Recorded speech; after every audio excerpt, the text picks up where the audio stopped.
My name is Rusty Padgett, and I work for Shawcor. We're cooking pork butts. Pork butts. Now, before we get into the pork butts, let's talk about last year's Grand Poopah Championship that you guys won at the Bakken BBQ. This is the 6th annual Bakken BBQ, but you guys took home the first prize last year. Tell me about were you here first of all, and what was cooked? Yeah, we were. I was the chef last year, and it was the first year we actually did it, and we came and we cooked Santa Maria dry rub tri-tip, and ended up taking first place. Santa Maria, what's the significance behind the word Santa Maria in front of dry rub? So Santa Maria, California is where basically the tri-tip originated. So the dry rub, or the recipe that we used, actually originated from Santa Maria, California.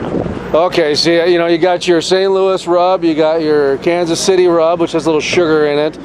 The other one's got a little more vinegar in it. I thought maybe the Santa Maria had like wine in it or something. Well, it wouldn't be a bad idea. No, it wouldn't be. Okay, so I figured it was from California though with the name. So talk to me about what you did last year to prepare the tri-tips to win the award. So basically, we bought the tri-tips down in South Dakota and transported them up here, since there's nowhere here you can really buy 100 pounds of tri-tip.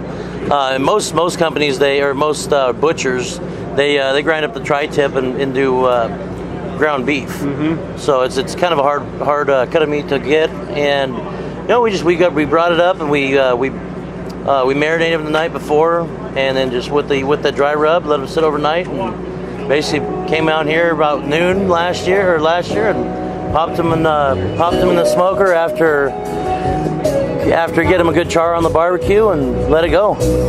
How long did you cook them? So you start on the barbecue and you do the mop on there, which gives you a good bark, and then so that takes about maybe 5 minutes per side, and then we threw them in the smoker for about 3 hours, and we pulled them out when they're right about 10 degrees before being done. It's rare, and let them finish cooking sitting outside. Any certain type of hickory, mesquite, pecan? So yeah, we did use pecan wood, and we had it brought in from a place in Colorado actually for the event. Boy, I tell you, anybody protest, I'm hearing meat crossing state lines, I'm hearing wood chips crossing state lines. It's kind of hard to find pecan wood in North Dakota. So. Yeah, you're not kidding. Does anybody smoke with birch wood? I don't think so. I think it'd give you a pretty weird taste. I think so too. We'll stick with just making the birch beer. That seems to be what it's good for. So, okay, but you guys are defending your title this year, a little BBQ Bravado. Of course, barbecue goes with oil and gas, like, peas and carrots and ketchup and mustard and peanut butter and jelly. So how long have you been cooking? I like to cook at home, so I've been barbecuing and smoking since I was smoking meat since I was about 18, well actually 17 years old. I'm 36 now, so it's been quite a ways. So you're going on 20 years. You're almost an antique in car standards. So let's talk about the pork butts you said that we're cooking today. Okay, we're cooking pork butts today. So tell me about the preparation, the time, the temperature, that sort of thing. So we actually started a couple days ago. We got the meat in a brine solution to help that helps you keep the meat real moist when you're smoking it.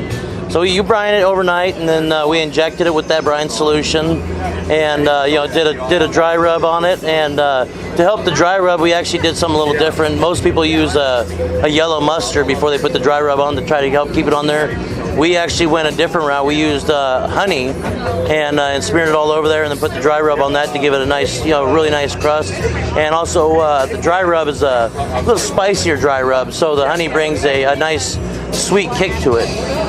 So yeah, we got that in the smoker last night at 2 o'clock, and we should be done here right about around 3. And kind of the same thing. We usually take it out just before it's done, and that way it keeps it nice and moist. And I think my history with cooking is a lot of people that smoke things, they tend to leave it in the smoker until the actual temperature that it's done at, which does dry out the meat. So just a word to the wise out there: just take it out when you're about 10 degrees before it's done, and wrap it up and let it sit there and finish cooking. And how about the wind? I tell you, sometimes the wind can really impact how you're doing your smoker and that sort of thing. Do you ever worry about that? So yeah, we actually had an incident yesterday. We were trying to put the dry rub on the meats, and it was literally blowing away as we were trying to put it on the meat. And then we had our smoker has a I call it a big rig exhaust on it. So the way that the exhaust was facing, the wind was actually blowing down into the smoker, and so we had to unbolt it and turn it so it was facing away from the wind. So we got Light Tower Rentals talking smack. They said you're full of baloney, or are you cooking baloney? I guess I wasn't quite sure there, Light Tower. I wouldn't worry about Troy. He's just jealous, so he took first place last year. Yeah, that's the BBQ Bravado I love. So, all right, what you got to? What do you do for your company? So I'm an account manager. I've basically been with Shawcor, used to be known as Flex Pipe Systems, which now is Shawcor Composite Production Systems. I've been with the company for 11 years. So I'm an account manager. So basically, my role is I talk to customers about the pipeline industry side of things. We actually manufacture, sell, and install high pressure, high temperature composite poly pipe. So saltwater gathering systems, oil, natural gas, flow lines, pretty much anything. We do have a pretty good foothold here in the U.S. It's a Canadian-based company, and here in North Dakota we seem to be growing pretty rapidly, and with a lot of the top operators. How many shale plays you guys in? Do you know? All the major ones, pretty much all over the U.S. We do a lot of stuff in Canada. We're doing a lot of stuff over in Saudi Arabia right now, and some stuff down in Latin America. Saudi Arabia is really picking up, I noticed, in the last probably 6 months with a lot of U.S. companies. It just seems there's a lot more. You're a Canadian company, I guess, but it just seems that Saudi Arabia's market has opened up a lot more to the North American continent, maybe, is a fair way to say it, I guess. I don't know. Have you guys been doing business with them long, or is that in the last several years? Yeah, I would say probably last 4 to 5 years. I mean, I'd have to go back, look at my notes to actually give you a firm date, but we've been doing business quite a bit over there. A little fun tidbit: our first sale to them, the Prince actually brought over a big Russian plane to the airport up in Calgary, Alberta, and we loaded our reels, which are 12 feet tall, 8 feet wide, and weigh about 12,000 pounds. We loaded 3 of them into one of those big planes, and that was how our first shipment was made to them. Wow. North Dakota, I remember when they did some business with Kazakhstan. They loaded the cows on the plane. So you got because they were teaching them how to grill, and because horse meat is really popular in Kazakhstan. They boil the horse meat. So they did these trips, and the guys from Weber came to teach them how to grill, and they had this. It was funny, watching these cows load up on these big cargo planes and everything. So anyway, okay, wrapping up the interview here. What is your favorite thing to cook? Do you have anything that's your favorite? Pretty much everything. I do everything from, like I said, barbecuing to smoking. I cook a lot of stuff in the house. I like to make things from scratch and come up with my own recipes. So pretty much everything's my favorite. All right, man. Any final thoughts here as we get ready for the 6th annual Bakken BBQ? We haven't got any announcements yet, so your guys' trophy is officially up for grabs now. All I gotta say is, if you ain't first, you're last, Ricky Bobby.